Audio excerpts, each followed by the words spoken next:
Hi, and welcome to week 4. Today I want to talk to you just a little bit about language. Your textbook is talking about the use of language in rhetoric and what an important factor it is, and the book does a nice job of laying that out in different ways. I want to kind of dig down a little deeper to the roots of language. It's a big part of the study of communication. I'm going to try and draw on things that I'm assuming you've studied in your core courses as communication studies majors. I want to start with this idea, started really by George Herbert Mead. This is in the early 20th century. He's created a theory that's been called symbolic interactionism. And it's this whole idea that humans interact around symbols, words being the symbols that are usually used. And the terms, these words that we use, this language is negotiated as to what it will mean. For instance, the word cat. Now, because we all speak English, that means something to all of us. But it's been negotiated. At some point, through some kind of unconscious process, people decided this utterance, this sound, cat, will represent these small furry animals. But even so, in my mind, I'm picturing a particular cat. I'm picturing a large brown tabby. You may be picturing a small white kitten or something. And that's one of the problems that redders face, is that they're using all the words and they know what they mean by it, but they can't be exactly sure what the hearers mean when they hear those words. And Mead talked about this symbolic interactionism. We interact through these symbols and we together kind of form this social reality and understand the world together as a community by using this language to describe the world around us. And that's really an important piece of what language does, is it enables us to understand the world. And we discussed this a little bit on the first night of class. We talked about the Sapir-Whorf hypothesis. They simply hypothesized that language is in a person's mind, and it is through the language that they possess that they understand the world around them. That if they do not have language for something, that it's either invisible or they just don't really notice it, or it's nebulous to them when they see it. For instance, an interior decorator probably has a tremendous idea of a number of different names for different shades of green. I recognize 3 or 4 that I could name, so you could hold up different shades. Maybe I could tell they were different, but I wouldn't be able to name them. I wouldn't recognize them by themselves because I don't have the language to describe it. That's the Sapir-Whorf hypothesis, which we talked about.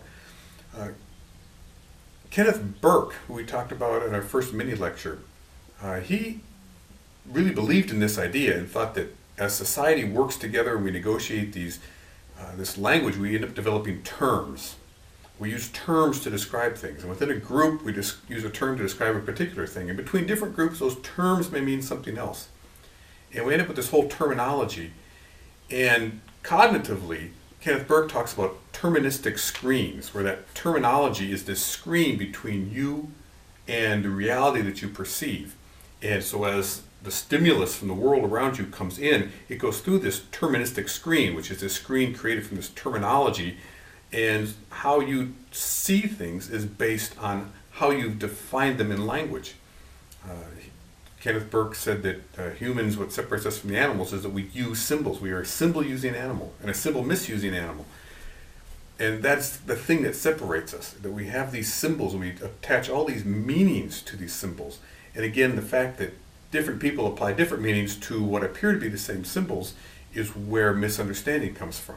And that's the challenge presented to a speaker, is you have to use language that I can be reasonably confident what that's going to mean when it lands on the ears of the hearers.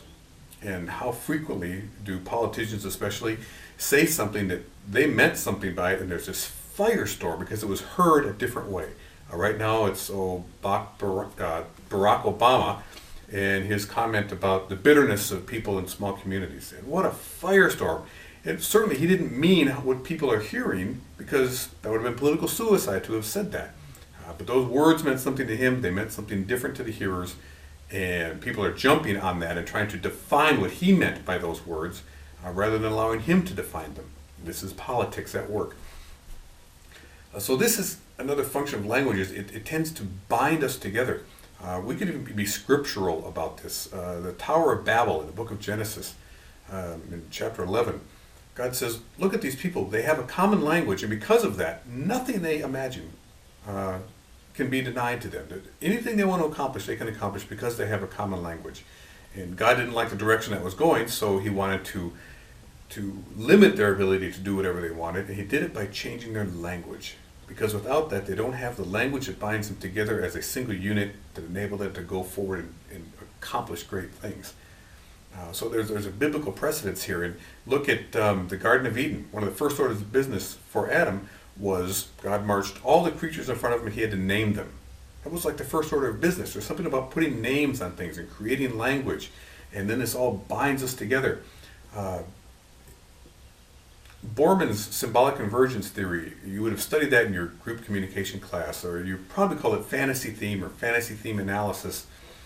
This idea that a group of people begin to tell their stories, and there's a resonance with some of the other people, and they begin to tell their stories, and they all kind of work together, and they all kind of converge on a single symbol that represents kind of their story. An example that I heard once was the idea of the color lavender.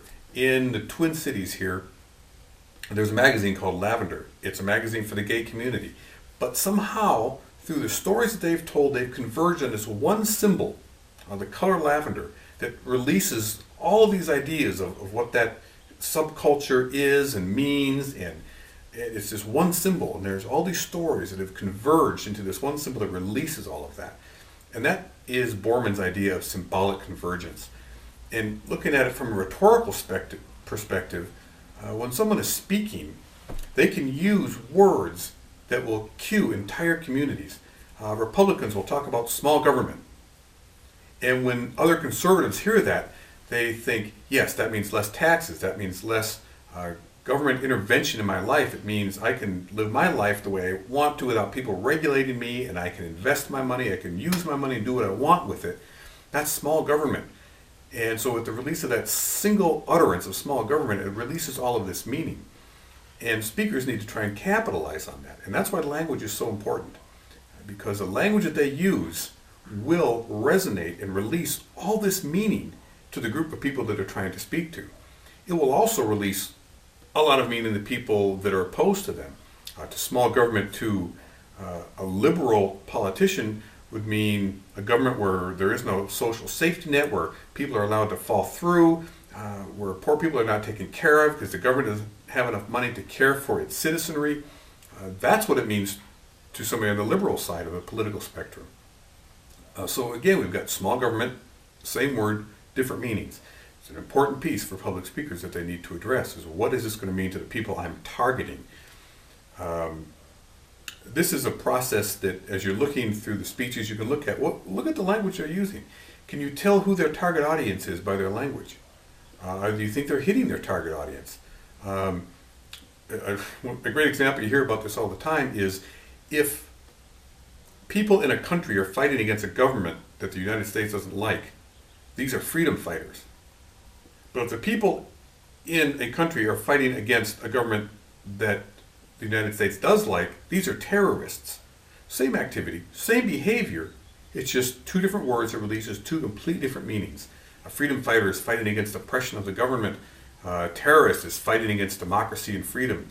And it's just really important in public speaking, the way that they create this terminology and put all this meaning into it so that it resonates with people and these things have meaning. I can talk about freedom fighters and everyone will cheer. I can talk about fighting terrorists and everyone will cheer for that as well. And it's just really important what those words mean. And from a critical perspective, we could look at that and say, well, who says that's what those words mean? One theorist goes as far as saying it's not this idea that meanings exist in people, not in dictionaries. But one theorist talks about it and says, well, it's not just a matter of what meaning is in people, but whose meaning is in people. The meaning that is in me, that it's triggered by a word, who put it there? Where did I get it from? Does it have a bias to it? And it almost certainly does, because humans are biased creatures. So this is an important piece. As you're looking through your speeches, especially in your final project, think about that. Look at the language that's being used in terms of who defined that term. Look for the big terms that seem to release all this meaning. Pro-choice. Boy, that's a really different sounding thing than pro-abortion, isn't it? I mean, it's a really different sound. Pro-life versus anti-abortion, or would we call someone anti-life that was for abortion? I mean, boy, the terminology, you see how it makes a big difference how we phrase it, even though we're still talking about the same thing. So look for that as you analyze your speeches and see if you see that going on. And if it works out for you, you see that, it'd be a great thing to talk about in your project, in your paper. Again, your assignment is about using the terminology and the breakdown the way the book has it, so that is your assignment. You're not required to use anything out of this, but just watch for that kind of language, and not just in your papers, but in your life. As you'll see, listening to all the political speeches that are coming up, just watch for all that terminology and think about what audience are they going for and who's defined it that way anyway. It's a really important piece of communication, especially in the area of rhetoric.